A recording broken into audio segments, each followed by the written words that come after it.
Aqui na minha tela agora você está vendo um exemplo de uma MAGAR abreviada. Vinícius, o que é uma MAGAR? Uma MAGAR é basicamente a combinação de investimentos que faz com que qualquer pessoa consiga lucrar nas altas e nas quedas da bolsa. Justamente o que eu ensino todos os dias nas minhas redes sociais, tá? E essa MAGAR ela é composta por 5 investimentos, então é uma MAGAR abreviada justamente porque eu estou incluindo aqui somente ações e anti-ações, para ficar mais fácil de você entender e não ficar aqui com uma grande quantidade de dados, embora já tenha um monte de linha aqui, tá? Bastantes linhas. Mas o que acontece? Basicamente aqui nessas colunas você vê o desempenho das ações por meio do índice Bovespa, o índice que mede a rentabilidade média das ações aqui no Brasil. Você vê do início de 2020 a rentabilidade trimestral, certo? Até o final de 2022, a gente pegar 3 anos fechados aqui. E aí você vê a rentabilidade trimestre a trimestre, você vê a rentabilidade total nesse período do início de 20 até o final de 2022, tá? Aqui, ó, você vê qual foi o mesmo comportamento, só que para o dólar, tá? E o dólar é a anti-ação clássica, e você vê o que aconteceu trimestre a trimestre, e você vê o que aconteceu no conjunto. Então, ações mais ou menos menos 5%, dólar subiu aproximadamente 30%, nesses 3 anos, e o ouro subiu aproximadamente 55%, aqui você vê a rentabilidade ano a ano e tudo mais. Destaquei aqui para você e coloquei e todos esses dados, só destacando, tá? Foram tirados da base de dados do investing.com, que é uma base de dados bastante confiável mundial, tá? E você pode ver que em vários momentos, você investindo individualmente em cada um desses tipos de investimento, você teria, por exemplo, uma rentabilidade negativa em mais de 10%. Por exemplo, nas ações você teria menos 36, aqui no primeiro trimestre de 2020, terceiro trimestre de 21, menos 12, e segundo trimestre de 22, menos 17. Então, a gente conseguiu perceber claramente que aqui tem uma grande volatilidade, um grande risco de mercado, certo? Com o dólar, você teve 2 momentos de uma rentabilidade negativa maior que 10%, e com o ouro você teve somente uma vez esse movimento aqui no último ano, início desse último ano, tá? E aqui eu estou comparando, então, qual é a rentabilidade final das ações, certo? Com a rentabilidade de uma combinação entre ações e anti-ações. Então, por exemplo, essa carteira 1 aqui é uma combinação somente de ações e dólar, ou seja, somente de ações com a anti-ação clássica, a anti-ação mais tradicional. Se você usasse essa combinação, metade do seu dinheiro de cada lado, e você fizesse rebalanceamentos trimestrais, como eu mostrei no exemplo ali no gráfico, você já teria o quê? Uma rentabilidade de 24,88% durante todo esse período e uma oscilação máxima aqui negativa de 3,46%. Tá? E aqui eu já te comprovo, ó, você reduz, ó, qual foi a sua oscilação negativa máxima, ou seja, a maior queda que você teve no trimestre, menos 3,4%. Ao passo que se você investir só em ações, você teria menos 36. Ou seja, comparando este número com este número, você tem uma redução de volatilidade, uma redução de risco de mercado de até 90%, a depender da estrutura que você vai montar.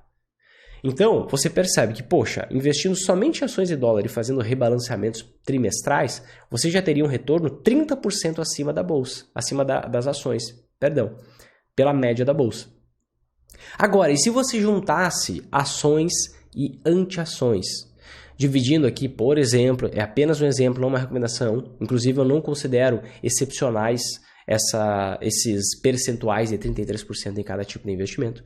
É apenas um exemplo para facilitar e deixar imparcial a análise aqui, tá? Essa carteira 2 é contemplando 33% em ações, em dólar e em ouro. O que aconteceria? Você teria uma rentabilidade final de 37,5%. Então, ao invés de você ter menos 5,5% investindo em ações nesse período, se você investisse nos 3 investimentos de forma igualitária, você teria uma rentabilidade de 37,5%, o que dá 43% acima de menos 5,5%, certo? E se a gente comparar, poxa, qual foi a maior volatilidade, a maior rentabilidade negativa dessa carteira aqui, ó? Você vê que é uma rentabilidade de menos 5,18. Ou seja, você reduz de menos 36, a maior volatilidade que você teria nas ações aqui no trimestre, para menos 5. E você vê a rentabilidade consistente trimestre a trimestre, embora em 3 momentos tenha uma oscilação negativa aqui, que você pode, numa estrutura de investimento geral, se você, Vinícius, eu não quero nunca ter uma rentabilidade negativa, você pode juntar renda fixa na sua estratégia, você pode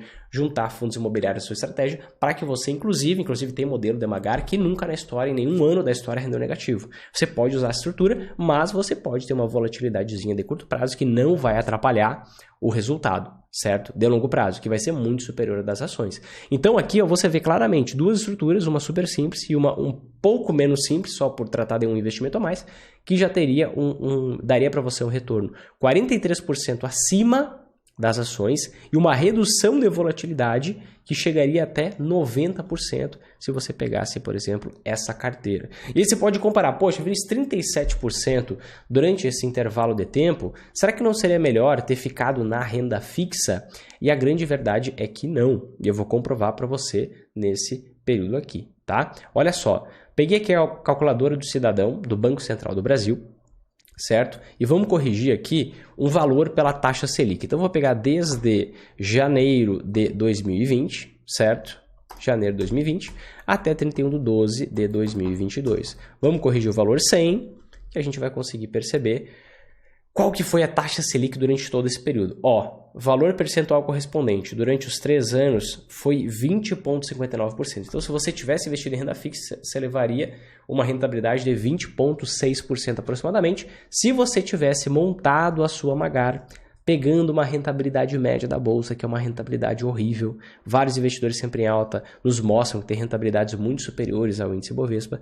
Você teria uma rentabilidade de 37,5%. Inclusive, aqui eu estou mostrando, eu quero fazer só um disclaimer, ressaltar esse ponto, eu estou mostrando uma Magar abreviada, eu estou pegando a rentabilidade média das ações, não estou selecionando individualmente, estou pegando, enfim, de uma forma mais imparcial possível, porque eu não quero que esse vídeo pareça tendencioso. Eu quero mostrar simplesmente o poder de fogo dessa estratégia para você que não está lucrando, que poderia estar ganhando dinheiro, mas você está empacado, quem sabe até perdendo aí dinheiro nos últimos anos, sendo que só perde dinheiro na bolsa quem quer. Se eu pegar, por exemplo, o caso de um dos nossos alunos que compartilha resultado com a gente, você pode ver o resultado dele nos últimos 3 anos. Está aqui do lado, ó. Até mostrei isso num vídeo nos últimos dias aí. Mas só trazendo para elucidar. Se você montar a sua carteira, a sua Magar, sua estrutura de investimento que faz qualquer pessoa lucrar nas altas quedas da bolsa, o que aconteceria? Você teria uma... Ele começou em março de 2020, tá? E por isso que o CDI está um pouco menor ali, que é praticamente a mesma coisa da taxa Selic. Ali eu mostrei 20, aqui está 17,6. Então tem 2 meses a menos aqui. Ele começou em março, 20 foi até dezembro de 2022, esse print que ele mandou pra gente, ó, carteira rendendo 109% ao invés de 37%, enquanto o índice Bovespa, ou seja, as ações, subiam apenas 43,93%, inflação foi 25%, fundos imobiliários, menos 3,76% e renda fixa, 17,66%. Então, quando você junta todas as técnicas que fazem parte do método, aí a gente vai sair de um campo mais imparcial, você vai selecionar ações de uma forma mais assertiva, aí você pode até aumentar a sua rentabilidade. Então, mais rentabilidade, menos risco, pouquíssima oscilação,